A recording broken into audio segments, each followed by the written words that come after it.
Olá, turma, sejam todos bem-vindos. Professor Alex Ferreira, professor de Química da plataforma Gonçalves Dias. Mais um nosso projeto Fique em Casa Aprendendo. Turminha, espero que você esteja aproveitando as nossas aulas, acompanhando direitinho os nossos vídeos e principalmente se dedicando aos estudos. Show? Primeira dica, caderno, lápis, caneta, borracha para você fazer as suas devidas anotações, ok? E você está acompanhando o vídeo, então aquele gráfico, aquela figura, aquela tabela, aquela questão que chamar a sua atenção, printa a tela. Aí você vai passar essas informações para o seu caderno e vai desenvolver os seus estudos. Show? Turminha, estamos em uma série de aulas relacionadas ao terceiro ano do ensino médio. Estamos falando sobre os polímeros, que são aquelas macromoléculas, né? Esses polímeros, eles vão ser o resultado da junção de várias partes menores, que chamamos de monômeros, ok?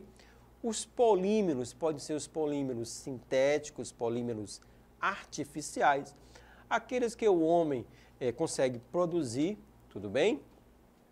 E nós temos também os polímeros naturais, e aí são aqueles encontrados, ok? Na natureza. E dentre esses polímeros naturais, na nossa aula vamos falar sobre as proteínas. Nós temos um vídeo anterior onde nós focamos nos aminoácidos. Agora vamos falar mais das proteínas. Eu falei que os polímeros são formados pela união de partes menores, que chamamos de monômeros. No caso das proteínas, essas partes menores nós não chamamos de monômeros, apesar de serem monômeros. Chamamos de aminoácidos. Então, os aminoácidos vão ser a base para a formação das proteínas. E nós temos mais de 100 mil tipos diferentes de proteínas. Tudo bem, turminha? Então, vamos estar trabalhando o conceito, certo? A ideia, a química das proteínas. Então, primeiramente, o que é uma proteína? Proteína do grego protos, primeiro, ok? São macromoléculas resultantes da condensação de moléculas de alfa-aminoácidos através da ligação peptídica. Tudo bem? Então vamos lá. O aminoácido, eu vou ter um grupo amino e o grupo ácido carboxílico. Então eu vou ter essa junção de um grupo amino com um grupo carboxila, né, de um aminoácido, com outro aminoácido, um grupo amino com o grupo carboxila. Chamamos essa ligação de ligação peptídica, certo? E alfa-aminoácido. Por que o termo alfa-aminoácido? Porque o grupo amino vai aparecer preferencialmente, né, um carbono depois do grupo carboxila. Esse um carbono depois nós vamos denominar como carbono alfa. Show? Juntamente com os glicídios, né, e lipídios, ou seja, carboidratos e lipídios, ou açúcares e gorduras, as proteínas constituem a alimentação básica dos animais. No entanto, podemos dizer que elas são ainda mais importantes, pois são fundamentais na estrutura do funcionamento, e na reprodução de todas as células vivas. Então, as proteínas, elas vão fazer parte dessas reações que ocorrem nas células, também na formação dessas células. Show? Bom, a figura seguinte, né, nos mostra a importância das proteínas na formação do corpo humano.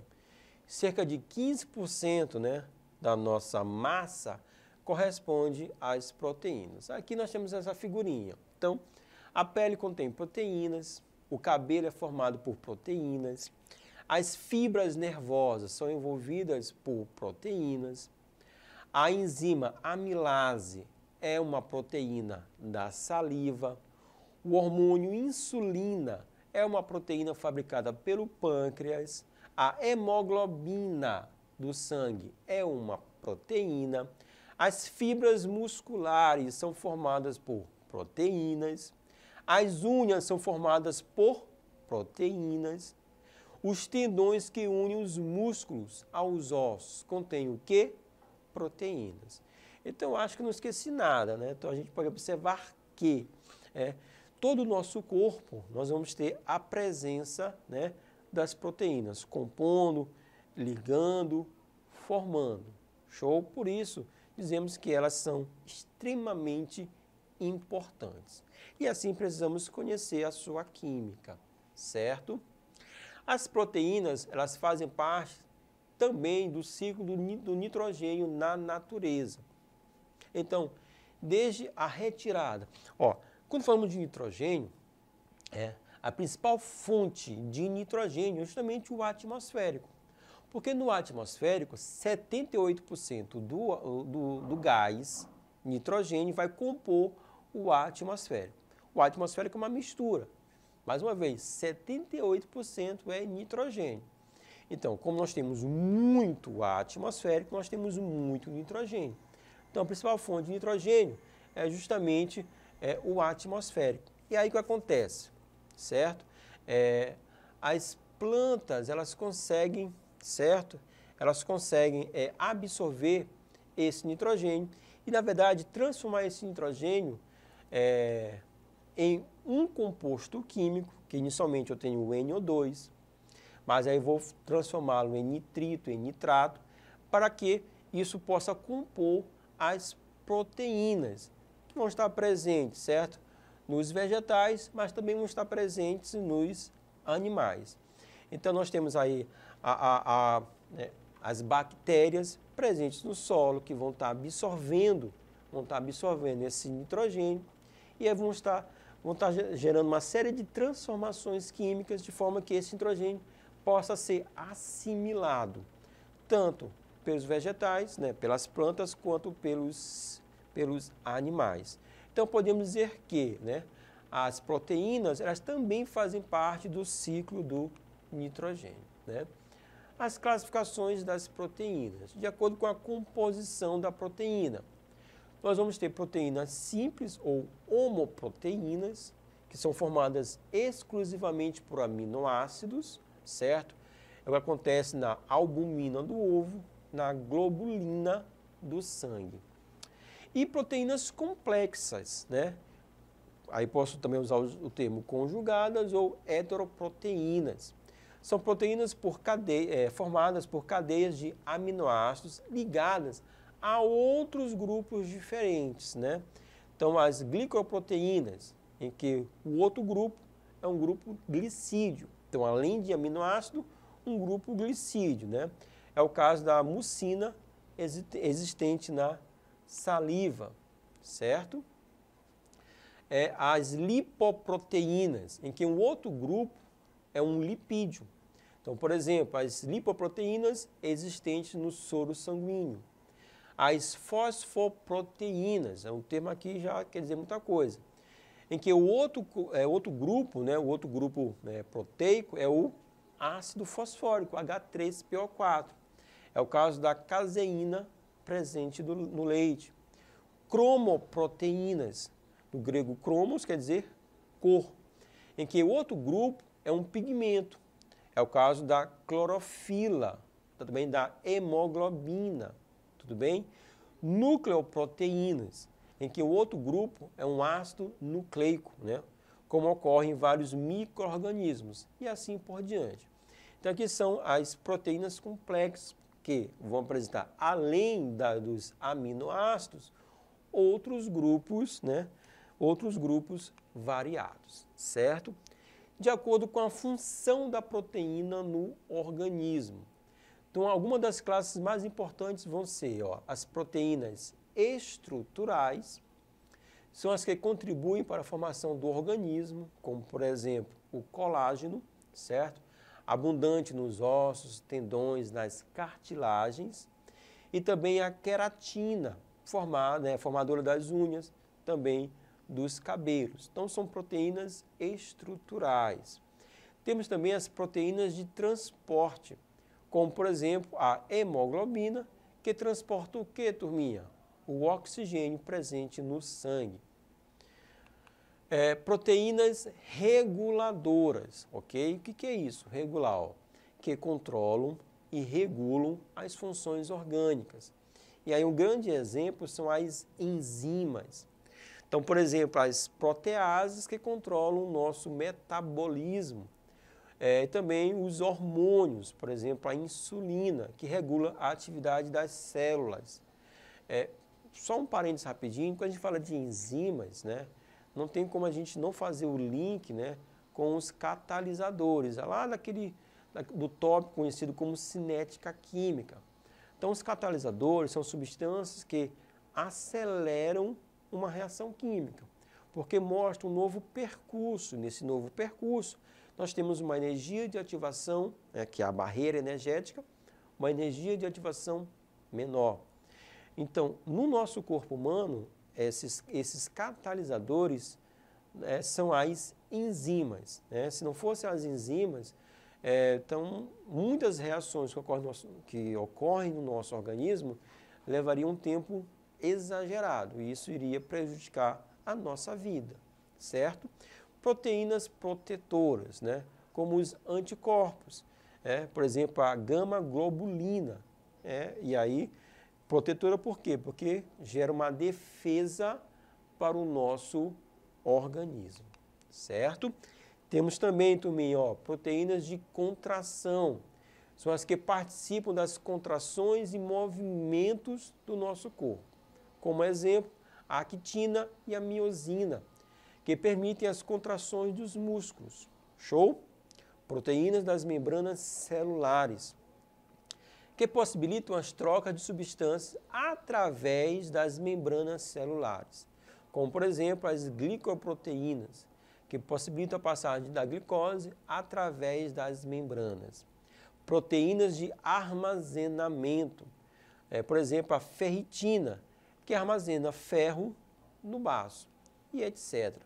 Então, nós vamos ter aqui, turminha, mais uma vez, a gente consegue perceber, a complexidade e também a importância, das proteínas.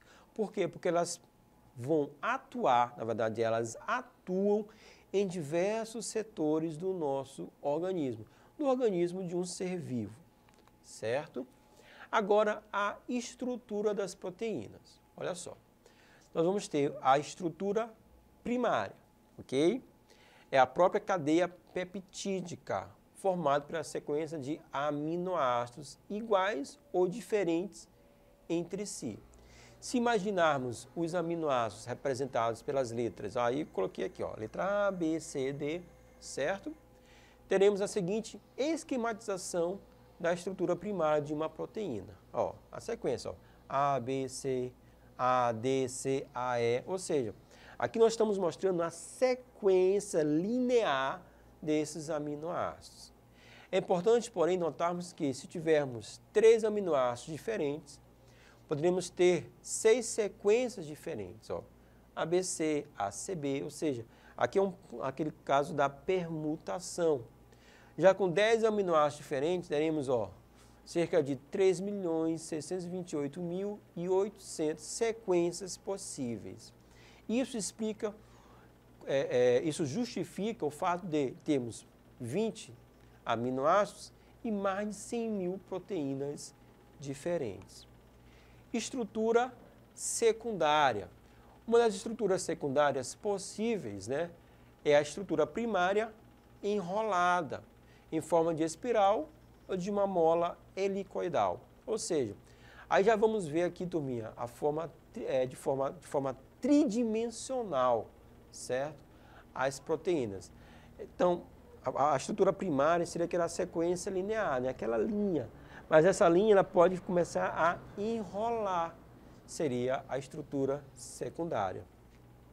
Essa estrutura é mantida por pontes de hidrogênio, formadas entre o grupo NH, de um aminoácido, e o grupo CO, o grupo carbonila, de um outro aminoácido, certo? Essa estrutura existe na queratina, formadora de nossos cabelos e da lã dos animais. Falamos de pontes de hidrogênio, são as ligações entre as moléculas. E a ponte de hidrogênio é a interação mais forte entre as moléculas. Por isso, a gente precisa de uma certa energia para poder desfazer esse tipo de estrutura. Ok, turminha? Ainda falando da estrutura secundária, outra estrutura secundária possível é a estrutura primária disposta na forma de folhas de papel dobradas. Eu trouxe aqui a figura para você. Aqui também as folhas ficam presas entre si por pontes de hidrogênio, que representamos por linhas, olha só, tracejadas. Essa linha tracejada é a justificativa dessa união, certo? E, portanto, dessa estrutura, essa proteína. É o que acontece na fibroína, presente na teia da aranha e no casulo do bicho da seda. Então, são formas possíveis para uma estrutura secundária de uma proteína. Agora, se a gente enrolar mais ainda aquela sequência linear de aminoácidos, nós vamos chegar à estrutura terciária da proteína. É a disposição da espiral, né, dobrada sobre si mesma. Essa estrutura resulta de ligações especiais em pontos bem definidos da espiral, que são estabelecidas às vezes, né, até por átomos de enxofre ou então por átomos de metais, né, que existem em certas proteínas. Então, seria uma forma, né, mais tridimensional das proteínas. Então, algumas proteínas vão adquirir esse tipo de estrutura, esse tipo de representação. E, por fim, a estrutura quaternária, que resulta na reunião de várias estruturas terciárias, né? Vários daqueles novelos, né, aquelas proteínas enroladas, né, várias juntas, eu vou chegar a uma estrutura quaternária, que em conjunto assume formas espaciais bem definidas. Por exemplo, a hemoglobina ela é formada pela reunião de 4 estruturas terciárias, existindo entre elas grupos prostéticos, né, grupos M, formado por um átomo de ferro, ok? Vamos falar de hemoglobina. Bem no centro da hemoglobina, nós vamos ter um átomo de ferro, que vai justificar aquela coloração, certo? Então, mais ou menos aqui, ó, eu trouxe para você a representação dessa estrutura quaternária. Bem que a estrutura M, né, o átomo de ferro, bem no centro da estrutura quaternária, no caso da hemoglobina. Então, as proteínas podem ser classificadas de acordo com a forma de suas estruturas quaternárias. Então, vamos ter proteínas globulares, como a albumina do ovo, proteínas fibrosas, como a queratina do cabelo, né, que forma longos filamentos. Ok? Então, as proteínas elas são altamente complexas. E compreender essas estruturas, né, vai facilitar o estudo dessas proteínas. A desnaturação. É interessante notar que certas proteínas, como por exemplo a hemoglobina do sangue, só são ativas quando têm estruturas terciárias e quaternárias bem definidas. Um aquecimento, uma variação de pH, né, acidez, podem alterar essas estruturas. Por quê? Porque ele vai desfazer aquelas ligações específicas. Desse modo, a proteína perde sua ação fisiológica e dizemos que ela foi desnaturada. Nesse processo, a proteína perde sua estrutura quaternária, terciária e, às vezes, até a secundária, sem, contudo, perder a estrutura primária, né? E nós temos essa representação, né? Ela de forma tridimensional, com alguns pontos de ligação e por causa, por exemplo, de um aquecimento ou variação da acidez do meio, esses pontos de ligação foram desfeitos e aí vai tornar a estrutura desnaturada. A desnaturação ocorre, por exemplo, com as proteínas de um ovo, quando ele é cozido ou frito, né? E é por isso que a clara torna-se branca. Ocorre também quando se ferve o leite, né? A nata é a proteína desnaturada. Por isso também que o nosso organismo, né, ele mantém o controle, né, no caso dos seres humanos, dos mamíferos, existe um controle da temperatura corpórea. Porque um aumento exagerado na nossa temperatura corporal pode gerar desnaturação de algumas proteínas. Show de bola, turminha? Um pouquinho sobre as proteínas. Vou ficando por aqui. Forte abraço. Valeu!